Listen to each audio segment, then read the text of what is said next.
Are you getting frustrated with what to feed a teenager who's always hungry? Everybody knows that teenagers have a huge appetite. It seems like you need to feed them constantly to satisfy their hunger.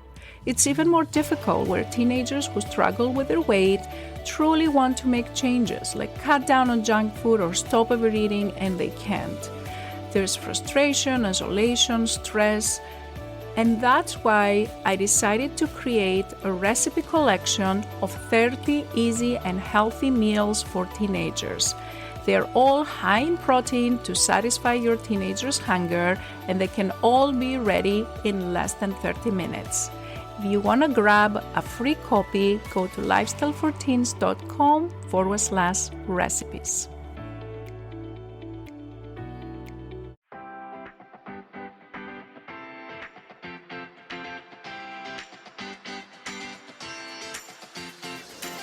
This is the Lifestyle and Weight Loss for Teens podcast. If you're a mom and want to help your child who is struggling to lose weight, you are in the right place. If you are looking for healthy lifestyle tips, Dr. Gourgari is here to help you understand the science around safe weight loss in teens and children. Because what works for adult weight loss is not always the best for children. This podcast is for educational purposes only. Dr. Gourgari does not provide medical, psychological, or nutrition therapy advice. You should not use this information to diagnose or treat any health problems without consulting your own medical practitioner. And now, your host, Dr. Jenny Gourgari.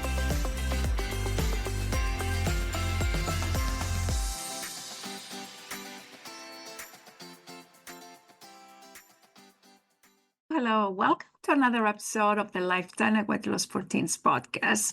This is Dr. Jenny Gourgari, and on today's episode, I will answer a question that has to do with breast development in teenage boys. Is your teen suddenly developing breast tissue and you're not sure if it's normal or something serious? Can boys really grow breasts during puberty, and what should you do if it happens? Does your teen feel embarrassed to take off his shirt because of puffy nipples or chest changes? And is weight gain the only reason for a larger chest in boys, or could it be something hormonal? How can you tell the difference between normal puberty changes and a hormonal imbalance in a teenage boy? This is what I will try to answer for you today. So let's start with question number 1. Is your teen suddenly developing breast tissue and you don't know if this is normal or something serious? More than 50% of teenager boys, when they go into puberty, they can have a little bit of breast tissue. So oftentimes this can be physiologic, although there are some conditions that this can be due to an underlying endocrine problem and due to some endocrine conditions.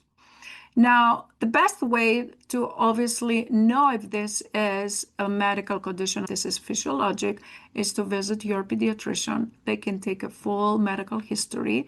They can examine the teenager and can tell you if more testing is needed and if the teenager needs to be seen by a pediatric endocrinologist. Question number 2, can boys really grow breast buds during puberty, and what should you do if it happens? Yes, it does happen, as I mentioned, in more than 50%, and the best thing to do about it is to visit your doctor and discuss about it. Now, there are some red flags or reassuring factors when we evaluate the breast on a teenager. So if there is breast only on one side versus if it is on both sides, that may require more evaluation. If there is breast development when there is no sign of puberty, that may require an evaluation. If there is breast development when there is nipple discharge, redness, or irritation, that may require more evaluation. That is why it is important to talk to your pediatrician if you are concerned whether a teenage boy has normal breast or something that may require more evaluation.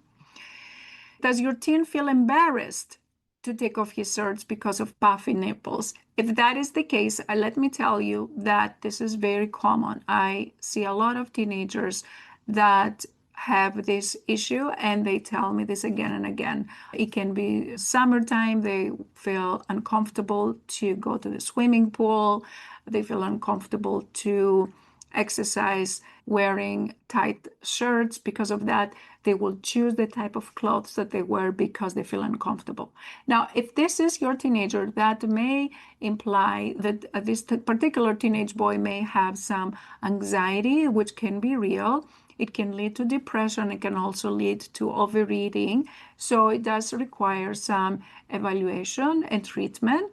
In rare cases, there are medications, there are even surgeries when the severity of these effects of the breast in boys become very severe. So I highly recommend that you talk to your pediatrician about it. Number 4, is weight gain the only reason for larger chest in boys, or could be something hormonal? There is a difference whether the breast in a boy is due to hormones or whether the breast is due to fat development. The difference is if it is due to extra weight gain, the consistency of the breast is more soft and it feels more like fat, and this is why we call this lipomastia, lipo from Greek word lipos, which means fat. So if there is breast that has a lot of fat, we call it lipomastia. That is because of extra weight gain.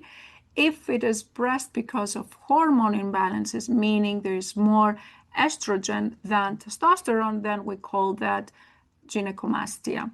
One teenager can have both lipomastia and gynecomastia, and it can be difficult to differentiate between the two. That's why a pediatric endocrinologist can do a physical exam and can do more testing and see whether it is the one or the other. However, I want to say that once again, it is very common to have both. It is very common to have lipomastia. It is very common to have gynecomastia in boys that are in puberty. It can also be a combination of the two. In the majority of cases, even if it is due to hormonal imbalances, meaning it's due to having more estrogen than testosterone, that can still be physiologic in puberty, although there are cases that it is caused by pathologic conditions.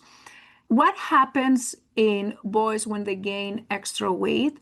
When they have more fat that goes and sits around their breast, there is what we call aromatization of the testosterone. Aromatization is a process where the testosterone becomes estradiol because in the fat tissue there is an enzyme that makes this conversion.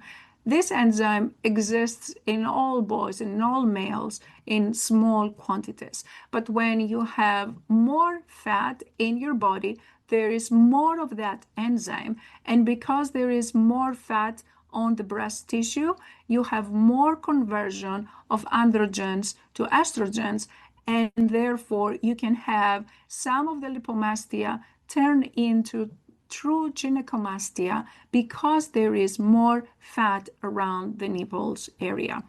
So I'm saying that to say that those two conditions are connected, and it can be just variation of the normal. However, there can be due to other hormonal imbalances, and a pediatric endocrinologist can run those tests because they can be tumors, they can be more serious conditions associated with that.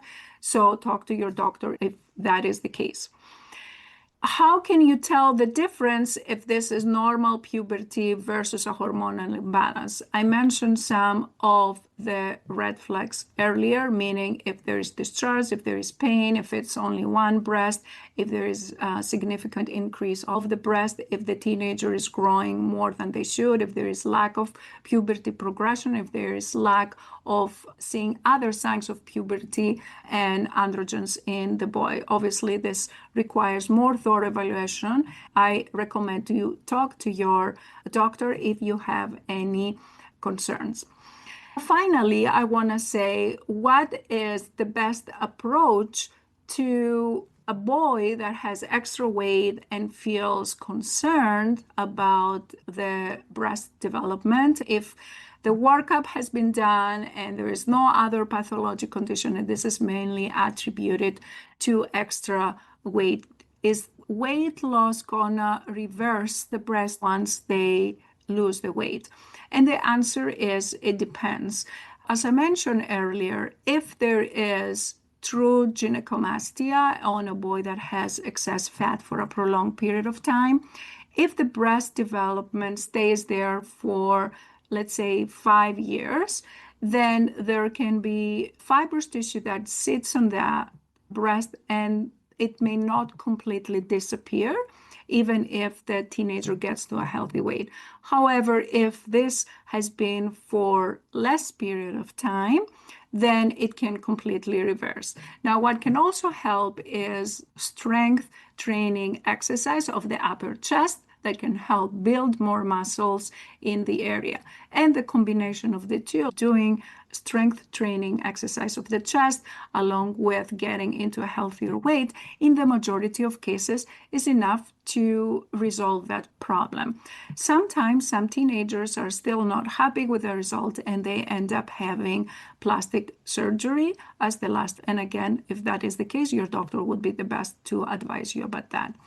However, the first step should always be, in my opinion, to try lifestyle modifications in a way that builds healthy habits so that teenagers get into a healthier weight and then see the fat decreases from other parts of the body. It also decreases from the area around the breast and the chest gets better, the confidence gets better, they don't have to hide, and they feel much better with their body.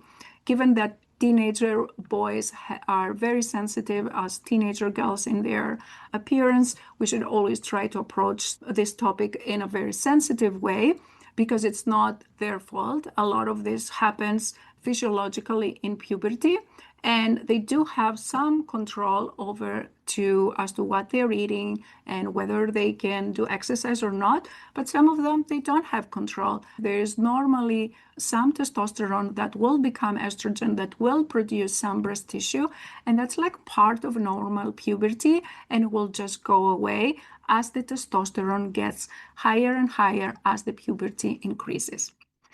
So I hope that was helpful.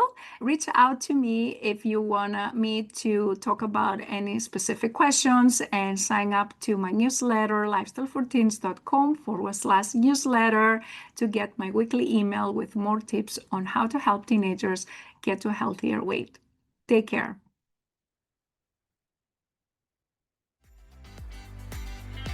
If you enjoyed listening to this podcast, I invite you to come check out the LIFT program. It's Dr. Gourgari's 12-week coaching program for teens and their moms, where we take all this information, we apply it to your daily life, and we work together so your teenager learns how to create a healthy lifestyle so they can feel happier, more confident, less stressed, and love their body again. Visit the website at lifestyleforteens.com and click on the Work With Me and free resources to learn more about this program and get free help to start this journey right away. Thanks for tuning in, and we'll catch you in the next episode of Lifestyle and Weight Loss for Teens.